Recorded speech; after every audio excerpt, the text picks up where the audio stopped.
황교안 총리의 대선 후보 지지율이 심상치 않게 폭등을 하고 있습니다. 여론조사기관 리얼미터가 9월 27일부터 28일길 실시한 9월 정례 대선주자 선호도 조사를 보면 범보수 대선 후보 중에 압도적인 1위를 하고 있습니다. 범보수 대선 후보를 이제 여러 가지로 이렇게 조사를 했는데요. 보수 야권, 특히 무당층, 이렇게 한국당, 바른미래당, 그 다음에 무당층, 이렇게 해서 물어봤습니다. 누구를 지지하느냐? 보수 후보 중에 누구를 지지하느냐? 이렇게 물었더니 1위가 황교안 28.5%, 2위 유승민 10.7%, 3위 안철수 10.6%, 4위 홍준표 7.9%, 5위 오세훈 7.1%, 이렇게 나왔습니다. 그러니까 보수 야권, 무당층, 보수 야권은 이제 한국당, 바른미래당을 보수로, 이제 바른미래당은 뭐 보수도 아니지만 그래도 약간 보수 쪽이 있으니까 한국당, 바른미래당, 그리고 무당층을 대상으로, 이 한국당 지지자, 바른미래당 지지자, 무당층을 대상으로 물었더니 황교안 총리가 다른 후보들에 비해 거의 3배 가까이 압도적으로 앞서는 것으로 나타났습니다. 그럼 이제 두 번째는 보수층, 나는 보수다, 이렇게 주장하는 사람들의 지지율을 알아봤더니 지지율이 더 올라갔습니다. 황교안 34.8%, 홍준표 10.7%, 안철수 9.5%, 유승민 8.4%, 이렇게 돼 있습니다. 보수층은 더 압도적, 3배 반 정도를 황교안 앞섭니다. 2위 홍준표보다 황교안이가 34.8%를 받습니다. 2위는 10.7%에 그쳤습니다. 한국당 지지층만 대상으로 또 물어봤습니다. 나는 한국당 지지한다, 이렇게 하는 그 지지자들에게 물어봤더니 이건 엄청난 차이가 납니다. 황교안 49.1%, 황교안 49.1%, 홍준표 11.1%, 김무성 6.3%, 유승민 5.4%, 오세훈 5.2%, 이렇게 황교안 총리가 압도적인 지지를 받고 있습니다. 뭐 11%, 11.1%, 2위가 홍준표 11.1%에 49%니까 뭐 거의 4배 반, 5배 이렇게 차이가 나죠. 이건 뭐 게임이 안 된다는 것을 의미하죠. 이것은 이제 황 총리가 하여튼 기선제압을 한 정도가 아니라 완전히 자유우파의 보수 야권에서는 그냥 압도적인 지지를 하고 있다. 대세를 장악했다. 이렇게 지금 나가고 있죠.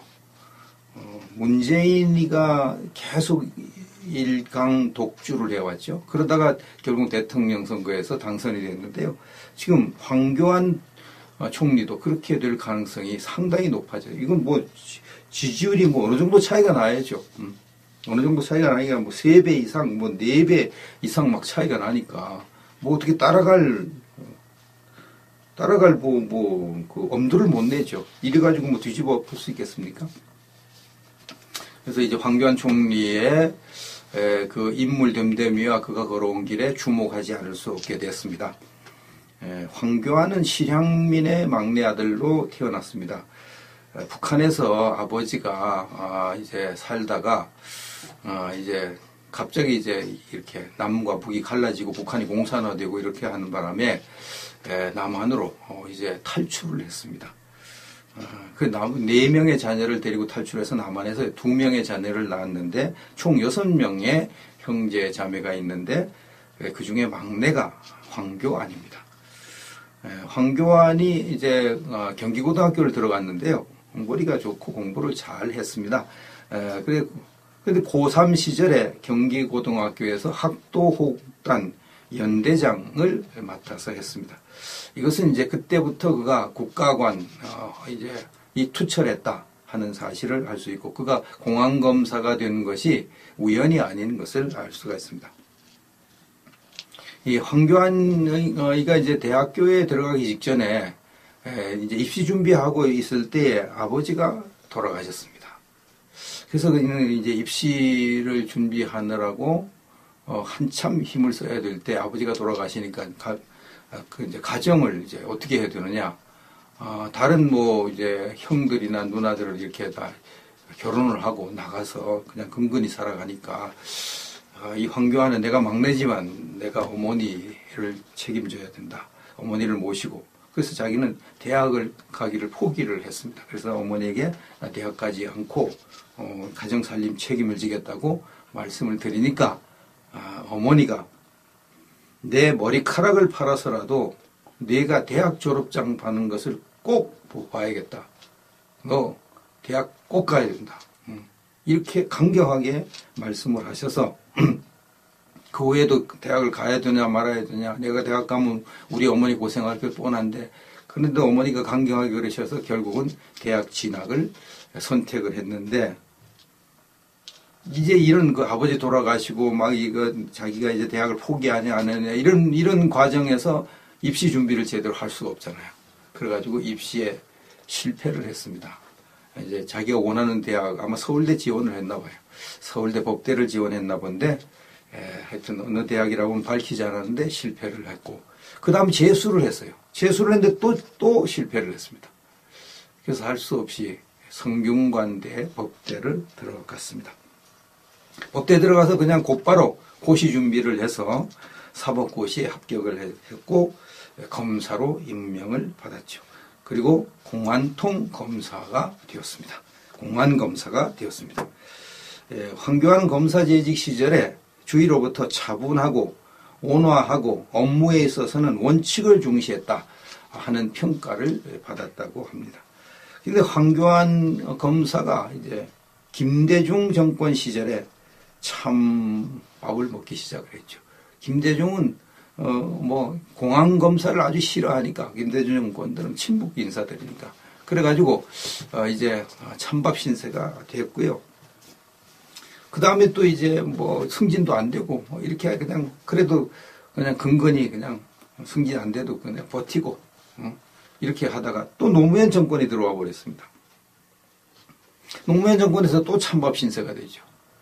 다른 사람 같으면 검사장에 충분히 승진을 할 수 있는 그런 실력이 있고 그렇게 성실하게 근무했는데 검사장 안 돼 탈락을 해버렸죠. 그게 이제 결정적인 근거 이제 계기가 강정구 교수 동국대 교수인가 있잖아요. 강정구 교수 그 이제 친북 활동을 지나치게 했다.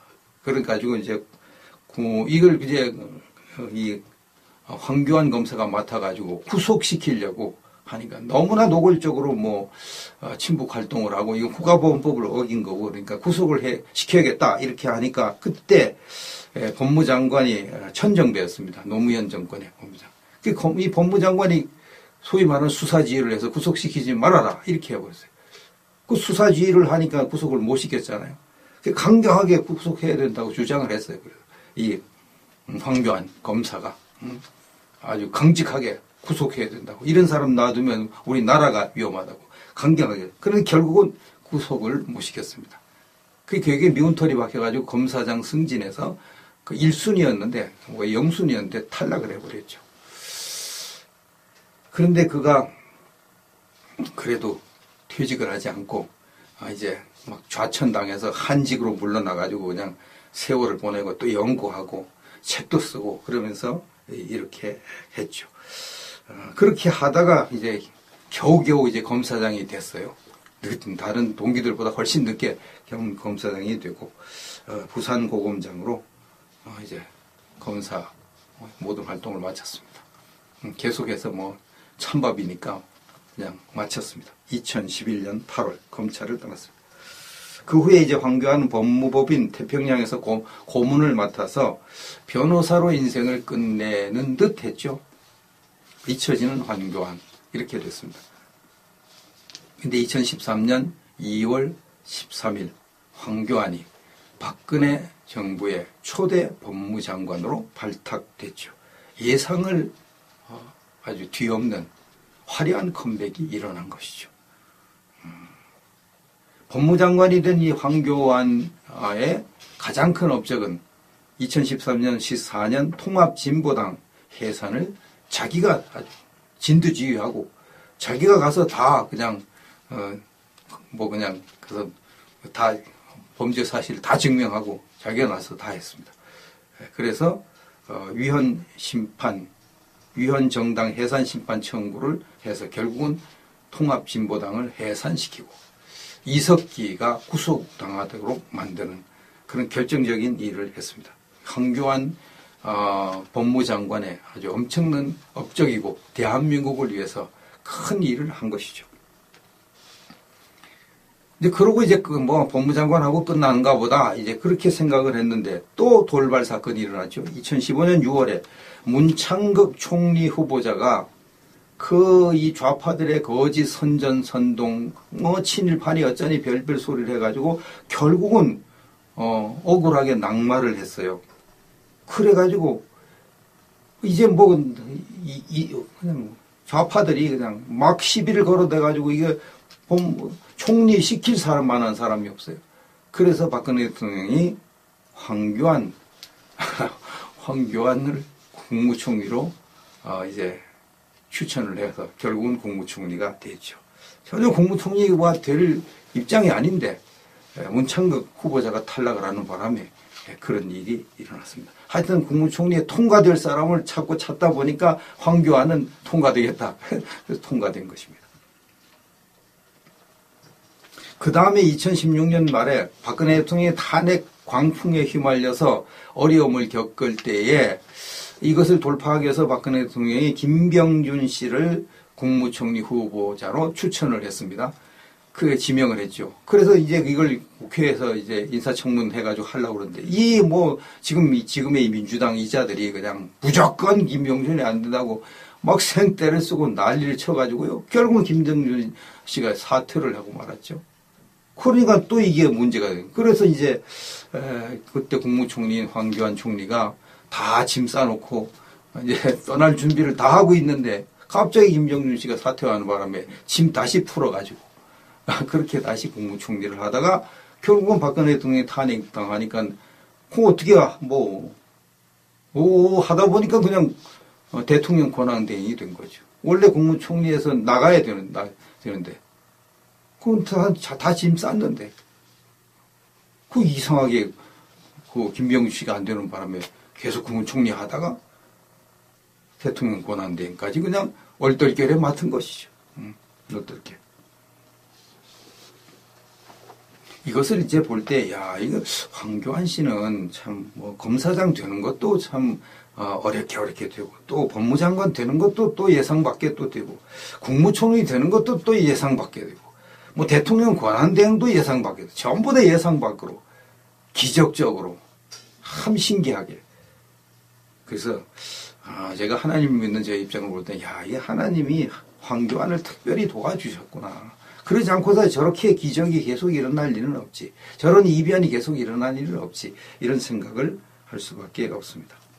자, 황 총리가 이제 대선 레이스 초반부터 보수층, 중도층, 무당층에서 압도적인 지지를 받고 특히 자유한국당 지지자들의 지지층에서 이렇게 50% 가까이 지지를 받는다 하는 것은 이것은 이변이 일어나지 않는 한 황 총리가 독주 체제를 굳혔다. 이렇게 보는 것이 정확할 것입니다. 황 총리의 가장 큰 장점은 친화력이라고 합니다.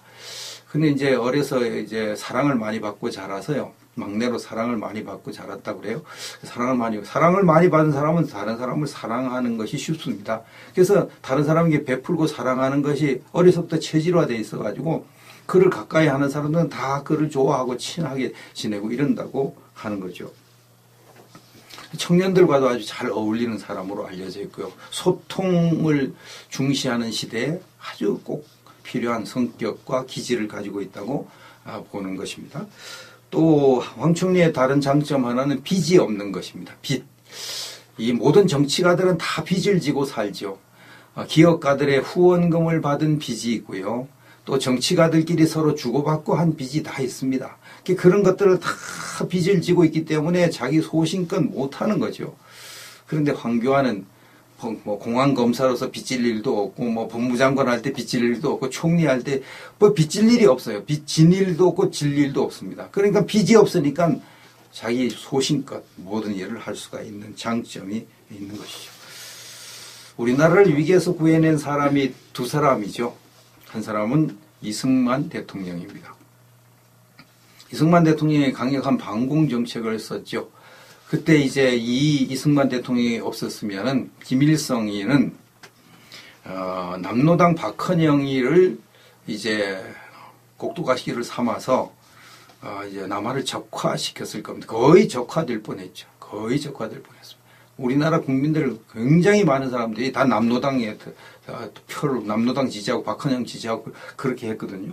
거기에다가 또 김구 선생까지도 좌우 합작 어쩌고 하면서 김일성과 가까이 지내고 이렇게 나가니까 더 이제 위험하죠. 그런데도 이승만 대통령은 강력한 반공 정책을 쓰면서 결국은 이 남한의 남로당 정권, 남로당 이 박헌영 세력을 북한으로 쫓아버렸습니다. 괴멸시켜 버리고 대한민국이 적화되는 것을 막았습니다. 또 한 사람은 박정희 대통령이죠. 박정희 대통령도 강력한 반공 정책을 써서 김대중을 비롯한 이 좌익들이 남한을 뭐 사회주의화하고 그 다음에 적화를 할 계획을 가지고 있었던 걸 보이는데 그런 일들을 다 막아버렸습니다. 다 막아버렸어요. 그리고 경제 발전을 일으켜서 우리나라를 이렇게 반석에 올려놓는 아주 훌륭한 일을 했죠. 전두환 대통령도 반공 정책을 쓴 것은 사실이고 적화 위기에서 구원한 것도 이제 어느 정도 사실로 보여집니다. 이것은 아직 사실로 확정이 안 되기 때문에 사실로 보여진다 이렇게 말할 수밖에 없습니다. 왜냐하면 5.18 때 김일성이가 북한 특수군을 뭐 여러 몇백 명을 보내서 이제 남한을 완전히 뒤집어엎고 적화시키려고 했다 하는 증언들을 탈북 동포들이 하고 있거든요. 하고 있습니다. 근데 그것을 지금까지 모든 것이 다 막혔다고 탈북 동포들이 얘기합니다. 국가정보원에 가서 조사받을 때 5.18에 관해서는 일절 말로 하지 말으라고 자기들이 다 그렇게 지시를 받아서 자기들은 말을 못하고 지냈다. 지금도 말하는 사람들이 그걸 상당히 어려워하고 있다. 이렇게 이야기를 하는데 진만원 박사의 이제 5.18 조사하는 것을 이제 볼 때 이건 충분히 5.18 때 북한 특수군, 김일성의 특수군이 개입을 해서 남한을 적화시키려고 했었다 하는 것을 이제 가능성이 아주 높다 하는 것을 이제 짐작할 수 있죠. 이건 사실로 확정될 때까지는 모르는데 어떻든 이런 것이 이제 사실로 드러나면 전두환도 우리나라를 적화 위기에서 구해낸 사람이 되겠죠. 지금 현 시대에 가장 필요한 대통령이 누굽니까? 안보를 튼튼히 하는 대통령일 것입니다. 안보를 튼튼히 하려면 어떻게 해야 됩니까? 대한민국의 이 친북 세력의 핵심인 주사파를 척결해야 됩니다. 주사파를 척결하지 않고는 안보가 튼튼해질 수가 없습니다. 이 주사파들이 온 나라에 다 침투해가지고 이 나라를 적화시키려고 하는데 주사파는 김일성 주체 사상을 따르는 파니까 당연히 적화죠. 그러니까 이런 참 위기의 세대에 우리가 살고 있는데 이런 그 주사파를 척결해야만 대한민국 안보가 안전해지는 거죠. 이 대한민국 안보를 안전하게 만들 주사파 척결을 누가 하냐 이거예요. 누가 어떤 대통령이 할 수 있냐 이거예요. 그 당연히 공안검사 출신이고 완전 공안통이고 안보의식이 투철한 황교안 총리가 대통령이 되면 주사파 척결은 능히 하고도 남을 것이라고 생각을 하죠. 그래서 저는 황 총리가 대통령 되는 걸 가장 싫어하고 가장 무서워하는 사람들이 주사파들이다 이렇게 저는 생각을 합니다. 아마 틀림없을 겁니다. 아주 싫어하고 아주 무서워할 겁니다. 황교안이 대통령 되면 우리는 다 죽었다고 복창하다 그렇게 생각할 겁니다. 김정은이도 황교안이 대통령 되는 거 엄청 싫어할 거예요. 엄청 겁도 굉장히 낼 겁니다. 이거 완전히 황교안이 대통령 되면 대한민국 대통령 되면 공든탑 무너지는데 그동안 문재인하고 해가지고 다 쌓는 거 완전히 일순간에 다 물거품 되어버리는데 어떻게 하든지 황교안이 대통령 되는 거 막으려고 길을 쓸 겁니다. 온갖 거짓 선전선동 다 하겠죠. 앞으로 황교안은 엄청 시달릴 겁니다. 좌파들이 우파를 가장해서 막 선동하고 그렇게 할 거예요. 좌파들이 하는 거 우파들이 잘 안 들으니까 틀림없이 우파를 가장해서 황교안을 엄청나게 공격해야 될 겁니다. 마지막으로 기독교인의 입장에서 볼 때 황교안 총리는 기독교를 파멸시키려고 하는 세력들을 이제 박멸하는 아주 적임자죠. 기독교를 파멸시키려고 하는 세력들이 지금 동성애를 합법화시키면 기독교는 파멸되거든요. 이 동성애 합법화시키려고 얼마나 기를 쓰고 쌩 난리를 칩니까? 이것을 깨트릴 사람은 황교안밖에 없다. 황교안이 유일한 사람이다. 그렇게 지금 여겨집니다. 왜냐하면 황교안은 반공전신이 투철하고요. 그 다음에 하나님에 대한 믿음이 투철한 사람입니다. 그러니까 이 주사파도 가만히 안 놔둘 것이고 그들의 주장인 기독교를 파괴하기 위해서 이 주사파들이 주동돼 가지고 하는 이 동성애 정책 이것도 완전히 분쇄할 겁니다. 그래서 저는 그동안 하나님이 황교안 이 사람을 아주 기적적으로 뭐 이렇게 검사장도 만들어주고 법무장관도 만들어주고 그다음에 총리도 만들어주고 대통령 권한대행까지 만들어 주었는데 이제 남은 것 하나는 대통령밖에 없는데 이 하나를 하나님께서 도우셔서 기적적으로 또 대통령이 되게 하지 않을까 이런 생각을 해보는 거죠. 여러분의 생각은 어떻습니까?